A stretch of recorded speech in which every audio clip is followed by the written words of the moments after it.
Baik, Assalamualaikum warahmatullahi wabarakatuh. Perkenalkan, nama saya Misnawati dari jurusan Psikologi Pendidikan dan Bimbingan kelas BKB Fakultas Ilmu Pendidikan Universitas Negeri Makassar. Nah, pada video kali ini saya akan menjelaskan mengenai pendekatan konseling Bowenian dan juga genogram. Nah, video ini dibuat untuk memenuhi tugas dari mata kuliah BK Keluarga yang diampu oleh Ibu Dr. Farida Aryani MPD dan juga Ibu Sujani Latif SPD MPD. Nah, marilah kita saksikan video kali ini.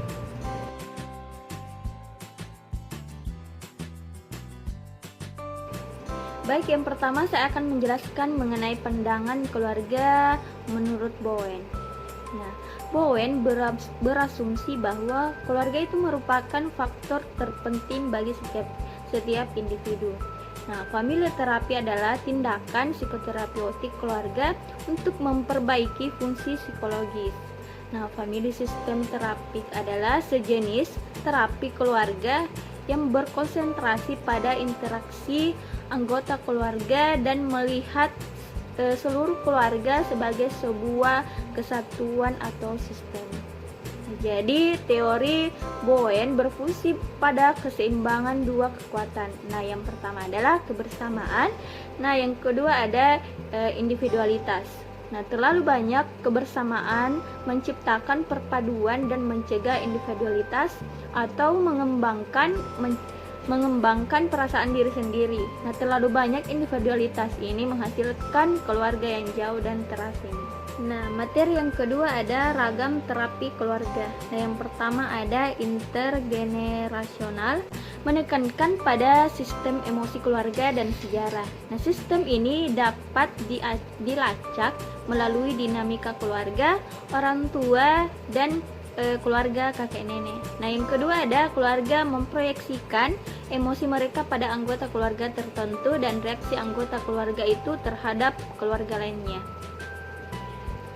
Nah, yang kedua ada struktural, yang ketiga ada strategi, dan yang terakhir ada eksperiental. Struktural adalah metode psikoterapi yang dikembangkan oleh Salvador yang membahas mengenai masalah dalam fungsi dalam keluarga. Nah, terapis keluarga struktural ini berusaha untuk masuk atau bergabung sistem keluarga dalam terapi untuk memahami aturan tak terlihat yang mengatur fungsinya, memetakan hubungan antara anggota keluarga atau bagian dari keluarga, dan juga pada akhirnya mengganggu hubungan disfungsional dalam keluarga yang menyebabkannya stabil menjadi pola yang lebih sehat. Nah, selanjutnya ada strategis. Pendekatan konseling strategis menurut J. Haley adalah campur tangan strategis yang sasarannya itu pada bentuk keluarga, tradisi untuk setiap keluarga, dan terapi yang disusun untuk mengatasi masalah dalam keluarga. Ia mengatakan bahwa tingkat kebutuhan dalam keluarga itu akan membantu keluarga atau anak untuk berubah sehingga terlibat oleh orang tua menjadi sangat penting. Selain itu,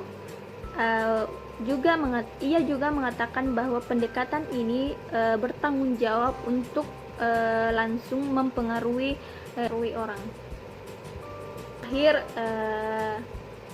ada dari Gestalt. Nah, pendekatan Gestalt ini memberikan perhatian kepada apa yang dikatakan oleh anggota keluarga, bagaimana mereka mengatakannya, apa yang terjadi ketika mereka berkata itu, bagaimana ucapan-ucapannya jika dihubungkan dengan perbuatannya, dan apakah mereka berusaha untuk menyelesaikan perbuatannya. Yang lebih ditekankan lagi pada pendekatan ini adalah keterlibatan konselor dalam keluarga. Karena itu yang terpenting bagi konselor adalah mendengarkan suara atau emosi mereka. Konselor melakukan perjumpaan dalam konseling keluarga sebagai partisipan penuh, sebagai sahabat, sebagai orang yang dipercaya dalam perjumpaan antar sesama. Nah, konselor membawa kepribadian, reaksi, dan pengalaman hidupnya ke dalam perjumpaan konseling keluarga. Konselor ini akrab dengan mereka dan berusaha memahami dan merasakan isi hati mereka. Konseling yang jujur asli akan terjadi jika individu-individu itu terlibat di dalamnya, giat berusaha untuk menempatkan diri sebagaimana adanya dan memahami orang lain sebagaimana adanya pula. Nah, yang ketiga ada pendekatan Bowen. Nah, yang pertama adalah menekankan pada sistem emosi keluarga dan sejarah. Nah, sistem ini dapat dilacak melalui dinamika keluarga, orang tua, dan keluarga kakek nenek. Nah, yang kedua ada keluarga memproyeksikan emosi mereka pada anggota keluarga tertentu dan reaksi anggota keluarga itu terhadap keluarga lainnya. Nah, selanjutnya yaitu konsep dari Bowen. Nah, yang pertama ada pembedaan diri.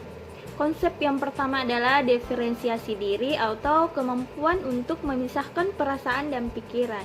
Diferensiasi adalah proses membebaskan diri dari proses keluarga Anda untuk menentukan diri Anda sendiri. Ini berarti bahwa bisa dengan tenang merefleksikan interaksi yang konflik sesudahnya, menyadari peran Anda sendiri di dalamnya, dan kemudian memilih respon yang berbeda untuk masa depan. Nah, orang yang tidak berdiferensiasi ini tidak dapat memisahkan pikiran dan perasaannya. Nah, ketika diminta untuk berpikir, mereka itu dibanjiri oleh perasaan dan mengalami kesulitan berpikir logis dan juga mendasarkan tanggapan mereka terhadap hal itu. Nah, ini berarti bisa memiliki pendapat dan nilai yang berbeda dari anggota keluarga Anda. Nah, namun bisa tetap terhubung secara emosional dengan mereka. Nah, yang kedua ada triangulasi. Orang yang lebih tidak berdiferensiasi ini cenderung melakukan triangulasi terhadap orang lain dan melakukan triangulasi. Nah, orang yang dibedakan mengatasi dengan baik stres kehidupan dan hubungan, dan karenanya cenderung melakukan triangulasi terhadap orang lain atau melakukan triangulasi. Nah, yang ketiga ada sistem emosional keluarga inti. Nah, inilah pola emosional dalam keluarga yang berlanjut dari generasi ke generasi. Nah, orang tua menyampaikan pandangan emosional dunia atau proses emosional yang diajarkan setiap generasi dari orang tua kepada anak, unit atau keluarga terkecil. Nah, reaksi terhadap proses ini dapat berkisar dari konflik terbuka hingga masalah fisik atau emosional dalam suatu anggota keluarga.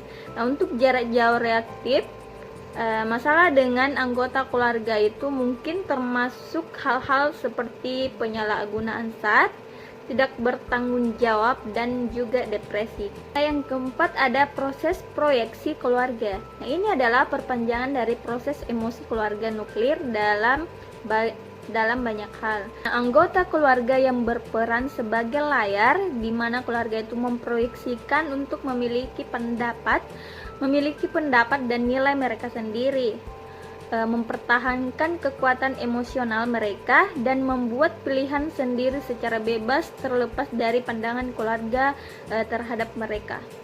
Nah, selanjutnya ada proses transmisi multigenerasional.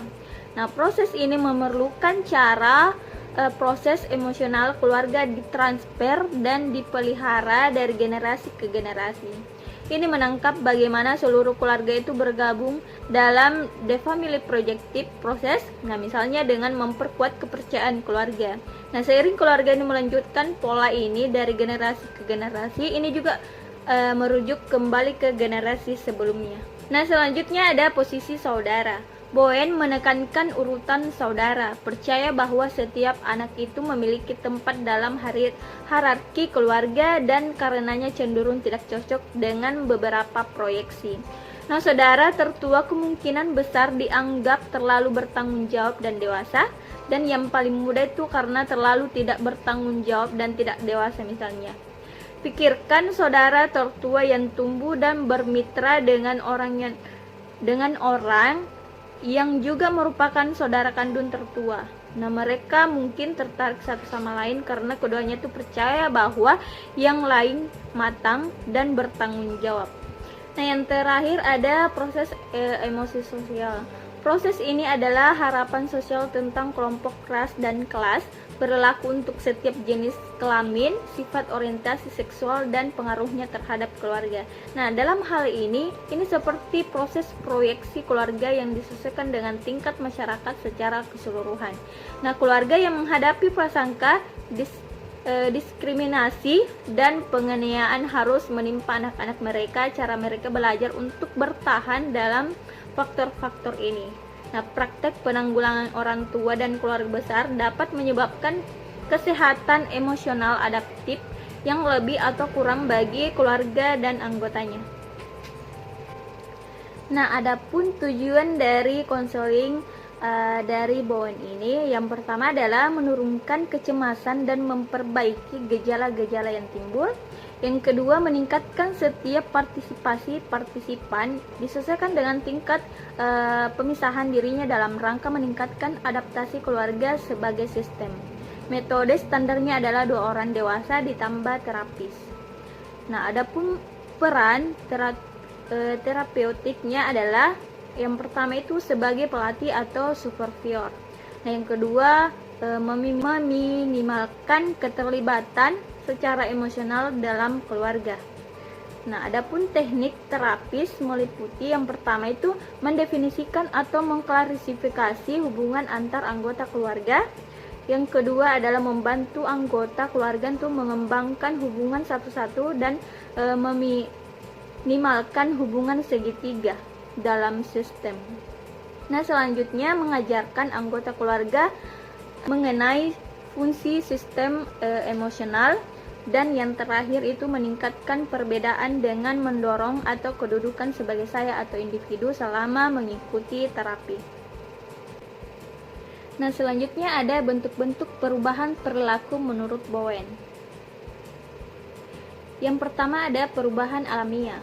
Perilaku manusia selalu berubah, di mana sebagian perubahan itu disebabkan karena kejadian alamiah.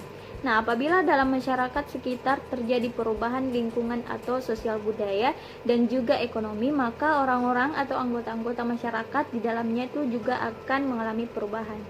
Nah, misalnya Bu Ani apabila sakit kepala atau pusing, membuat ramuan daun-daunan yang ada di kebunnya lalu meminumnya.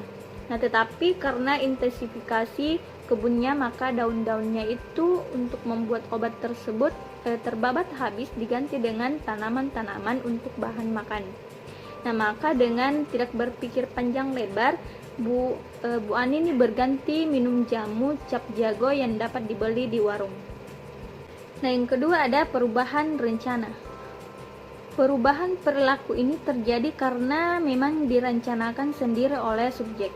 Nah, misalnya Pak Anwar adalah perokok berat, tetapi karena pada suatu saat itu terserang batuk-batuk yang sangat mengganggu, maka ia akan memutuskan untuk mengurangi merokok sedikit demi sedikit, dan akhirnya dia berhenti merokok sama sekali. Nah, selanjutnya ada kesediaan untuk berubah. Nah, apabila terjadi suatu inovasi atau program-program pembangunan di dalam masyarakat, maka yang sering terjadi adalah sebagai orang sangat cepat untuk menerima inovasi atau perubahan tersebut. Nah, tetapi sebagian orang itu sangat lambat untuk menerima inovasi atau perubahan tersebut. Nah, hal ini disebabkan karena pada dasarnya orang itu mempunyai kesediaan untuk berubah dengan cara yang berbeda-beda. Nah, selanjutnya setiap orang di dalamnya suatu masyarakat mempunyai kesediaan untuk berubah yang berbeda-beda meskipun kondisinya sama. Nah, yang terakhir di dalamnya program-program kesehatan. Nah, agar diperoleh perubahan perilaku yang sesuai dengan norma-norma kesehatan, sangat diperlukan usaha-usaha konkret dan positif. Selanjutnya ada strategi pengubahan tingkah laku. Nah, yang pertama ada pemberian informasi. Dengan memberikan informasi-informasi tentang cara-cara mencapai hidup yang sehat, cara pemeliharaan kesehatan, cara-cara menghindari penyakit dan sebagainya, akan meningkatkan pengetahuan masyarakat tentang hal itu. Nah, selanjutnya dengan pengetahuan-pengetahuan itu akan menimbulkan kesadaran mereka dan akhirnya akan menyebabkan orang berperilaku sesuai dengan pengetahuan yang dimilikinya. Nah, yang kedua dengan cara diskusi dan partisipasi. Nah, cara ini adalah sebagai peningkatan cara yang kedua tersebut di atas. Nah, di mana dalam memberikan informasi-informasi tentang kesehatan tidak bersifat searah saja tetapi dua arah. Nah, hal ini berarti bahwa masyarakat tidak hanya pasif menerima informasi tetapi juga harus aktif berpartisipasi melalui diskusi-diskusi tentang informasi yang diterimanya. Nah, jadi yang terakhir ada teknik dalam konseling keluarga menurut Bowen. Nah, yang pertama ada genogram. Genogram adalah metode keluarga diagram dan mencangkup informasi penting tentang keluarga, nah seperti usia, seks, tanggal pernikahan, kematian, dan juga lokasi geografis. Nah, genogram ini tidak hanya memberikan gambaran dari keluarga, tetapi juga mungkin menyarankan pola diferensiasi yang mencapai kembali ke keluarga asal dan di luar. Nah, sebuah genogram ini memberikan kesempatan untuk mencari pola emosional dalam keluarga masing-masing pasangan sendiri. Nah, sebagai Magnusson dan Shaw 2003 menunjukkan genogram ini dapat digunakan untuk pasangan dan keluarga dengan hal-hal seperti keintiman, kesedihan, dan alkoholisme, dan untuk mengidentifikasi sumber daya dalam keluarga. Nah, diagram serta genogram ini dapat melayani tujuan tertentu dalam terapi keluarga. Nah, yang kedua ada teknik kembali ke rumah. Nah, yang ketiga ada detriangulasi. Nah, bila mungkin Bowen ini untuk memisahkan bagian-bagian dari segitiga langsung. Nah, ketika berhadapan dengan masalah keluarga, ia sering melihat orang tua atau salah satu orang tua. Nah, Bowen kemudian mencoba untuk menggunakan cara-cara untuk mengembangkan strategi untuk menghadapi dampak dari stres emosional. Nah, lalu dia diidentifikasi dengan anggota keluarga lainnya. Nah, secara umum Bowen ini lebih suka bekerja dengan anggota sehat dari keluarga, orang yang paling dibedakan sehingga orang yang bisa membuat perubahan di berbagai hubungan keluarga yang stres. Triangulasi. Bila mungkin Bowen untuk memisahkan bagian-bagian dari segitiga langsung. Nah, ketika berhadapan dengan masalah keluarga, ia sering melihat orang tua atau salah satu orang tua. Nah, Bowen kemudian mencoba untuk menggunakan cara-cara untuk mengembangkan strategi untuk menghadapi dampak dari stres emosional, lalu diidentifikasi dengan anggota keluarga lainnya. Nah, secara umum, Bowen lebih suka bekerja sama dengan anggota keluarga yang sehat dari keluarga, orang yang paling dibedakan, nah sehingga orang yang bisa membuat perubahan di berbagai hubungan keluarga stres. Nah, yang keempat ada teknik hubungan orang perorangan, dan yang terakhir ada perbedaan sel.